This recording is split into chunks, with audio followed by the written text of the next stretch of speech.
ತೆಲುಗು ರಾಜ್ಯಗಳಲ್ಲಿ ಹರ್ಷ ಸಾಯಿ ಬಗ್ಗೆ ಗೊತ್ತಿಲ್ಲದವರೇ ಇಲ್ಲ. ಈತ ಓರ್ವ ಖ್ಯಾತ ಯೂಟ್ಯೂಬರ್. ಬಡವರಿಗೆ ಸಹಾಯ ಮಾಡುವ ಮೂಲಕ ಉತ್ತಮ ವ್ಯಕ್ತಿ ಎಂದು ಗುರುತಿಸಿಕೊಂಡಿದ್ದಾರೆ. ಬಡವರಿಗೆ ಟಿವಿ, ಫ್ರಿಡ್ಜ್ ಕೊಡುವುದು ಮತ್ತು ಹಣದ ಅವಶ್ಯಕತೆ ಇರುವವರಿಗೆ ಆರ್ಥಿಕ ನೆರವನ್ನು ಒದಗಿಸುವುದು ಸೇರಿದಂತೆ ಹಲವು ಒಳ್ಳೆಯ ಕೆಲಸಗಳನ್ನು ಮಾಡಿ ಖ್ಯಾತಿ ಗಳಿಸಿದ್ದಾರೆ. ಈ ಕಾರಣದಿಂದ ಹರ್ಷ ಸಾಯಿ ಫಾಲೋವರ್ಸ್ ಸಂಖ್ಯೆ ಭಾರೀ ಪ್ರಮಾಣದಲ್ಲಿ ಹೆಚ್ಚಿದೆ. ಅಂದಹಾಗೆ ಹರ್ಷ ಸಾಯಿ ಕಡಿಮೆ ಸಮಯದಲ್ಲಿ ಬಹಳ ಪ್ರಸಿದ್ಧರಾದವರು.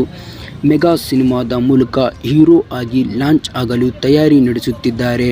ಇದರ ನಡುವೆ ಕೆಲ ದಿನಗಳಿಂದ ವಿವಾದದ ಮೂಲಕವೇ ಹರ್ಷ ಸಾಯಿ ಸುದ್ದಿಯಾಗುತ್ತಿದ್ದಾರೆ.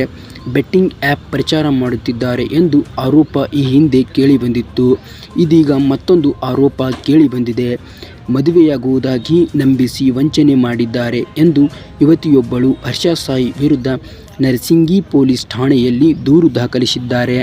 ಹರ್ಷ ಸಾಯಿ ತನ್ನನ್ನು ಮದುವೆಯಾಗುವುದಾಗಿ ವಂಚಿಸಿದ್ದಲ್ಲದೆ 2 ಕೋಟಿ ರೂಪಾಯಿ ಪಡೆದೇ ವಂಚಿಸಿದ್ದಾನೆ ಎಂದು ಯುವತಿಯೊಬ್ಬಳು ಹೇಳಿದ್ದಾಳೆ. ಅದಲ್ಲದೆ ಅತ್ಯಾಚಾರ ಎಸಗಿದ್ದಾನೆ ಎಂದು ಯುವತಿ ದೂರಿನಲ್ಲಿ ಉಲ್ಲೇಖಿಸಿದ್ದಾಳೆ. ಹೀಗಾಗಿ ಪೊಲೀಸರು ಹರ್ಷ ಸಾಯಿ ವಿರುದ್ಧ ಸೆಕ್ಷನ್ 376 ಮತ್ತು 354 ಅಡಿಯಲ್ಲಿ ಪ್ರಕರಣಗಳನ್ನು ದಾಖಲಿಸಿದ್ದಾರೆ.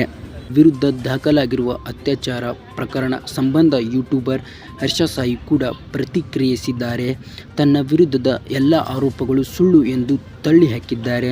ಹಣಕ್ಕಾಗಿ ಈ ರೀತಿ ಸುಳ್ಳು ಆಪಾದನೆ ಮಾಡುತ್ತಿದ್ದಾರೆ. ಸದ್ಯದಲ್ಲೇ ಸತ್ಯ ಹೊರ ಬೀಳಲಿದೆ. ಇದೆಲ್ಲದನ್ನು ನನ್ನ ವಕೀಲರು ನೋಡಿಕೊಳ್ಳುತ್ತಾರೆ ಎಂದು ಹರ್ಷ ಸಾಯಿ ಸ್ಪಷ್ಟಪಡಿಸಿದ್ದಾರೆ.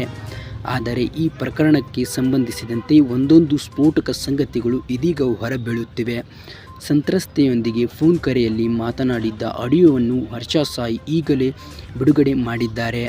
ಹರ್ಷ ಸಾಯಿ 17 ನಿಮಿಷಕ್ಕೂ ಹೆಚ್ಚು ಕಾಲ ಯುವತಿಯೊಂದಿಗೆ ಮಾತನಾಡಿದ್ದಾರೆ. ಆದರೆ ಆ ಆಡಿಯೋದಲ್ಲಿ ಸಂತ್ರಸ್ತೆ ಹೆಚ್ಚು ಮಾತನಾಡಿದ ಭಾಗವನ್ನು ಮಾತ್ರ ಹರ್ಷ ಬಿಡುಗಡೆ ಮಾಡಿದ್ದಾರೆ ಎನ್ನಲಾಗಿದೆ. ಇದರ ನಡುವೆ ಮತ್ತೊಂದು ಘಟನೆ ಬೆಳಕಿಗೆ ಬಂದಿದೆ. ಹರ್ಷ ಸಾಯಿ ಸಂತ್ರಸ್ತೆಯೊಂದಿಗೆ CCTV ದೃಶ್ಯವೊಂದು ಬೆಳಕಿಗೆ ಬಂದಿದೆ. ವಿಡಿಯೋದಲ್ಲಿ ಹರ್ಷ ಸಾಯಿ ಮತ್ತು ಯುವತಿ ಯಾವುದೇ ವಿಷಯಕ್ಕೆ ಜಗಳವಾಡುತ್ತಿರುವುದು ಕಂಡು ಬಂದಿದೆ. ಹುಡುಗಿ ಹೊರಡುತ್ತಿದ್ದಂತೆ ಹರ್ಷ ಅವಳನ್ನು ಕರೆದು ತನ್ನ ಫೋನಿನಲ್ಲಿ ಏನನ್ನೋ ತೋರಿಸುತ್ತಿರುವುದಾಗಿ ಕಾಣಿಸುತ್ತದೆ.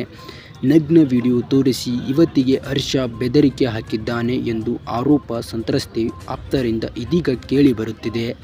ವಿಡಿಯೋದಲ್ಲಿ ಜಗಳ ಆಡುತ್ತಿದ್ದು ಇಬ್ಬರ ನಡುವೆ ಏನಾಯಿತು, ಅವರು ಏನು ಮಾತನಾಡುತ್ತಿದ್ದಾರೆ ಎಂಬುದು ಇನ್ನಷ್ಟೇ ತಿಳಿಯಬೇಕಿದೆ. ಸದ್ಯ ಹರ್ಷ ಸಾಯಿ ಪ್ರಕರಣ ತೆಲುಗು ರಾಜ್ಯಗಳಲ್ಲಿ ಭಾರೀ ಸಂಚಲನ ಮೂಡಿಸಿದೆ.